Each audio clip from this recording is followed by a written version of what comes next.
विषय पर आते हैं।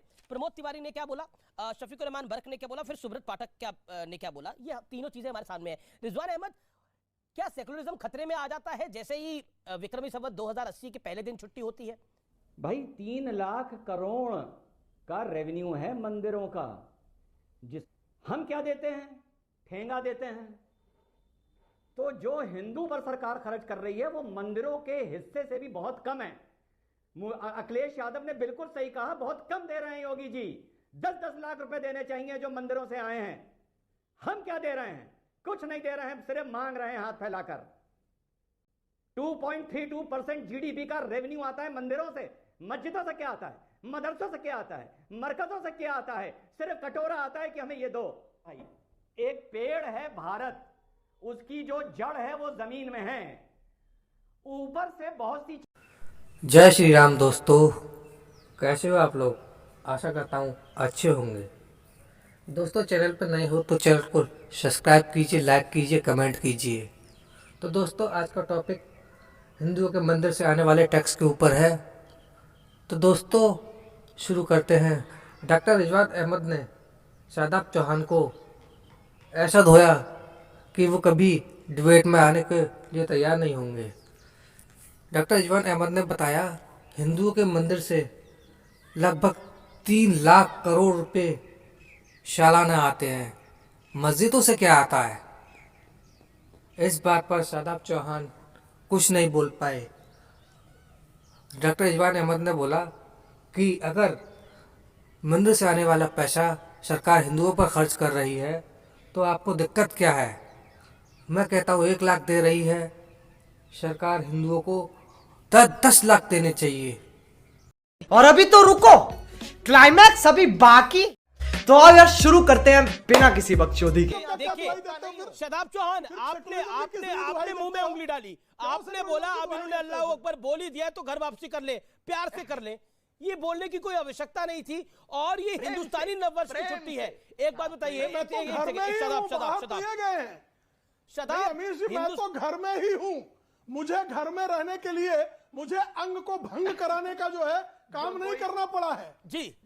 इनको तो अंग भंग कराना पड़ा है। ठीक है, ये विषय नहीं है मेरा, ये विषय नहीं है मेरा। तो अपना अंग जो है समग्रता में रखकर जो है आज भी जो है समग्र विश्व की सारी जो है शक्तियों को स्वीकारने वाला व्यक्तित्व हूँ। आप एग्री करिए, डिसएग्री करिए, आपका कॉन्स्टिट्यूशनल राइट। ये विषय देखिए, मैं कह रहा हूँ विषय पर आते हैं। It is a political debate, विषयांतर हो रहा है। मेरा निवेदन है, विषय पर आते हैं।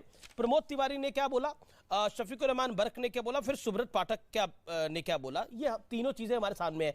रिजवान अहमद, क्या सेकुलरिज्म खतरे में आ जाता है जैसे ही विक्रमी संवत 2080 के पहले दिन छुट्टी होती है? और ये सांसदों की रिक्वेस्ट भी हुई। It is not a political decision. सांसदों की छुट्टी से वोट कैसे मिल जाएगा किसी को? छुट्टी तो सांसदों की करी जा रही है। अमीश भाई, अभी बहुत देर से मैं बैठा था, किसी ने आवाज आई कि साहब वो 1 लाख रुपए क्यों दे रहे हैं और ये क्या कर रहे हैं योगी जी। भाई 3 लाख करोड़ का रेवेन्यू है मंदिरों का, जिसमें मंदिर लगभग 30% सरकार को देते हैं एडमिनिस्ट्रेशन फी, ऑडिट फी और कॉमन गुड फी। पढ़ लिया करो भाई, पढ़ लिया करो। हम क्या देते हैं, ठेंगा देते हैं। तो जो हिंदू पर सरकार खर्च कर रही है वो मंदिरों के हिस्से से भी बहुत कम है। अखिलेश यादव ने बिल्कुल सही कहा, बहुत कम दे रहे हैं योगी जी। 10-10 लाख रुपए देने चाहिए जो मंदिरों से आए हैं। हम क्या दे रहे हैं? कुछ नहीं दे रहे हैं, सिर्फ मांग रहे हैं हाथ फैलाकर। 2.32% जीडीपी का रेवेन्यू आता है मंदिरों से।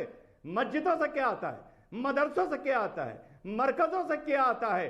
सिर्फ कटोरा आता है कि हमें ये दो, कुछ नहीं आता है। पहली चीज। दूसरी चीज, देखो भाई, मानो या ना मानो अमीश भाई, एक पेड़ है भारत, उसकी जो जड़ है वो जमीन में है, ऊपर से बहुत सी चीजें ग्राफ्टिंग कर दी गई हैं। जैसे हमारे मलियाबाद में एक दशहरी के पेड़ पर 360 तरीके के आम ग्राफ्ट कर दिए गए हैं।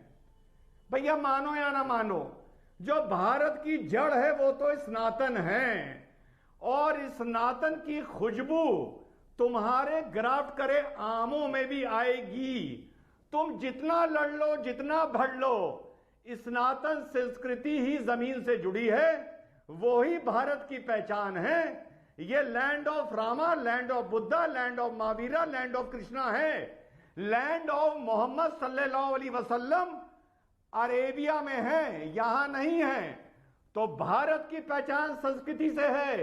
इस संस्कृति का सम्मान नहीं करोगे तो डिबेट में आने का मौका तो मिल जाएगा, लेकिन YouTube पर जब जाके देखोगे तो गालियां बहुत पड़ रही होंगी तुमको। Shadab Chauhan wants to respond.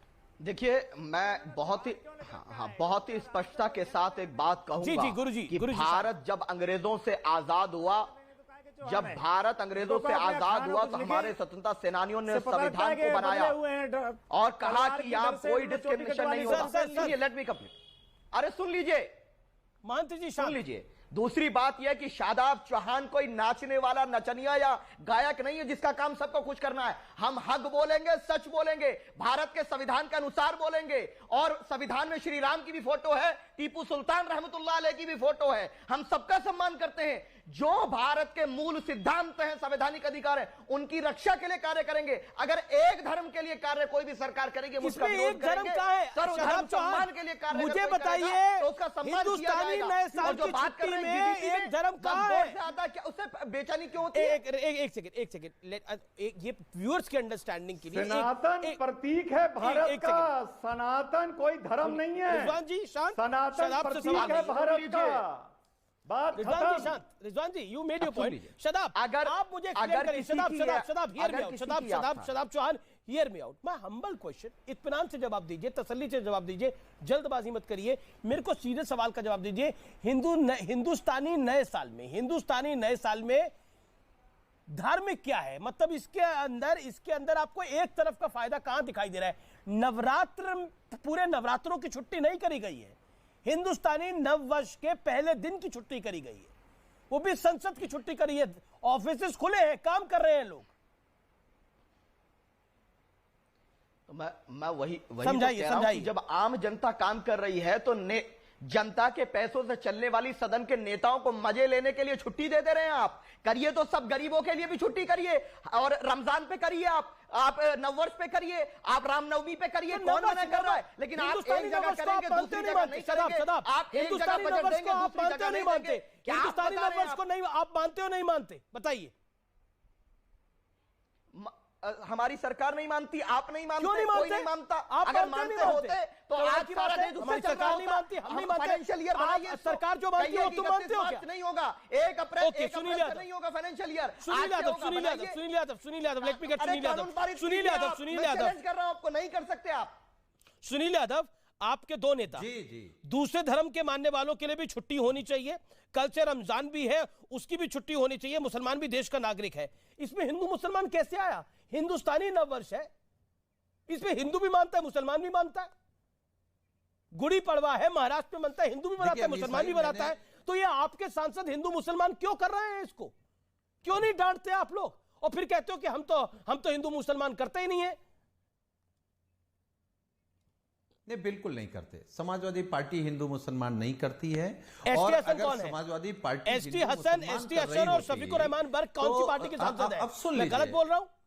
Problem यह है कि एक बार आप पूरा सवाल कर लीजिए, हमारा जवाब ले लीजिए, क्योंकि मैं बीच में नहीं बोलता हूं, ना आपके ना दूसरे के। देखिए, अभी रिजवान भाई ने एक बात अच्छी कही कि माननीय अखिलेश यादव जी ने इस बात पे आपत्ति की कि भाई 1 लाख रुपए क्यों? 10 करोड़ रुपए दीजिए, सारे मंदिरों में ठीक से भजन हो, आरती हो, सबको प्रसाद मिले। तो हम कहीं, देखिए, आप सवाल कर रहे थे कि क्या हिंदू नववर्ष कोई मानता है कि नहीं? अरे माने या ना माने, हिंदू नववर्ष है, हम आप सब मानते, पूरा देश मानता है, इस पर कोई बहस नहीं है।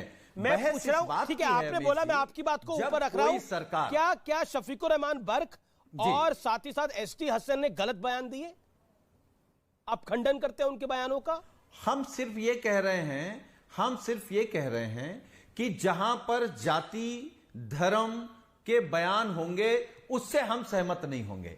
हम समाजवादी हैं और समाजवादी समाजवादी कोई हैं, ये भी जाति धर्म समाजवादी नहीं हैं, मानते। ये भी समाजवादी पार्टी के ही सांसद हैं जो बयान दे रहे हैं। मैं पूछ रहा हूं, मैं बड़ा सरल सवाल पूछ रहा हूं, इनकी बात से आप सहमत हैं, असहमत जी हैं? जी, या तो आप सहमत होंगे, किसकी बात असहमत से? होंगे। नहीं देखिए, जहां पर हिंदू मुसलमान की बात आएगी, बराबरी की बात नहीं आएगी, भेदभाव की बात आएगी, वहां बिल्कुल सहमत नहीं है। तो इनसे 1% सहमत है कि नहीं है? नहीं है। अरे तो हम एसटी हसन और शफीकुर रहमान बर्क से आप संविधान सहमत पे हैं कि हैं असहमत हैं? और हम चाहते हैं कि इस देश में और सरकारें जो भी फैसला करें, शादाब कुछ कहना चाह रहे थे, 10 सेकंड शादाब चौहान को दिए। शादाब चौहान, और जो देखिए मुझे लग रहा है कि आप कंफ्यूजन में हैं, आप उनको मानना भी नहीं चाहते, आप इनकार भी नहीं करना चाहते, आप इकरार भी नहीं करना चाहते। ओके शादाब ये इनका ऐसा अधूरा इश्क है मुसलमानों से कि उनका वोट तो चाहते हैं, लेकिन ना उनके नेताओं को ये अपनी राष्ट्रीय कार्यकारिणी में बुलाते हैं, ना बर्क साहब, ना एसटी हसन साहब, और स्वार में अब मुसलमान इससे डाइवर्ट हो रहा है, इसीलिए क्योंकि सॉफ्ट हिंदुत्व पे जा रहे हैं। जो बीजेपी कर रही है वही ये कर रहे हैं। सुनील साजन साहब, आप मुसलमानों के दम पर हैं, मुख्यमंत्री बने हैं। अगर मुसलमान वोट नहीं देता ना, तो ना तो नेताजी मुलायम मुख्यमंत्री बनते, ना अखिलेश भैया बनते, और ना आप सदन में जा पाते। जिन मुसलमानों ने अगर एक बात कह दी कि डिस्क्रिमिनेशन नहीं होना चाहिए, तो एसटी हसन के बयान से भाग जाओ, बर्क साहब के बयान से भाग जाओ, आजम खान को बली का बकरा बना दो और मुसलमान तमाशा देखता रहेगा। अरे एक परिवार के यादव 10-10 बैठ गए राष्ट्रीय कार्यकारिणी में, मुसलमानों के लिए कोई जगह नहीं है। साजन साहब, ये प्यार अब समाप्त हो गया, वन साइडेड लव नहीं। मैं आई लव यू बोलूं, आप बोलो I hate you, I ignore you, ये नहीं चलेगा। मुसलमान समझदार हो चुका है। सुनील यादव, देखिए अमीश भाई, और कुछ लोग अपने आप को मुसलमान का ठेकेदार मान लें, तो मुझे उनकी बातों से कोई फर्क नहीं पड़ता है। समाजवादी पार्टी सभी धर्मों, सभी जातियों के लिए काम कर रही है, और मुझे लगता है कि जो बोल रहे थे, इनके जैसे मुसलमान नेता हमारे गली मोहल्ले में इनसे ज्यादा पावरफुल हैं, जो पार्टी के लिए काम कर रहे हैं, समाजवादी व्यवस्था के लिए काम कर रहे हैं। तो आप आजम खान की पावर खत्म कर दिया आपने, आजम खान को बलि का बकरा बना दिया। आजम खान से बड़ा नेता है आपके यहाँ कोई? आजम खान साहब का क्या हाल किया तुम लोगों ने? अरे शर्म करो। कब तक मुसलमानों को गली का नेता? तुम्हें तो गली का नेता बनाना है ना, खुद बनोगे मुख्यमंत्री, मुसलमान गली का नेता। अरे ये जूतियां नहीं उठाएंगे हम आपकी। अब समाजवादी पार्टी ने मुसलमानों को अपना जो गुलाम बना के रखा है ना, भूल जाइए। ओके समाजवाद। एक सेकंड, रिजवान कुछ कहना चाह रहे हैं। Rizwan 10 second, Rizwan 10 second. देखिए विषय नहीं है ये। रिजवान अहमद 10 सेकंड। रिजवान। अमीश भाई जी, ये मुसलमान है बहुत बेवफा। पता है क्यों? बंगाल में 0.30% वोट, यूपी में 0.30% वोट, गुजरात में 0.35% वोट, एमसीडी में 3.0% वोट। जी, ओएसी की बात में नहीं आया। बेवफा है मुसलमान, लेकिन इस समय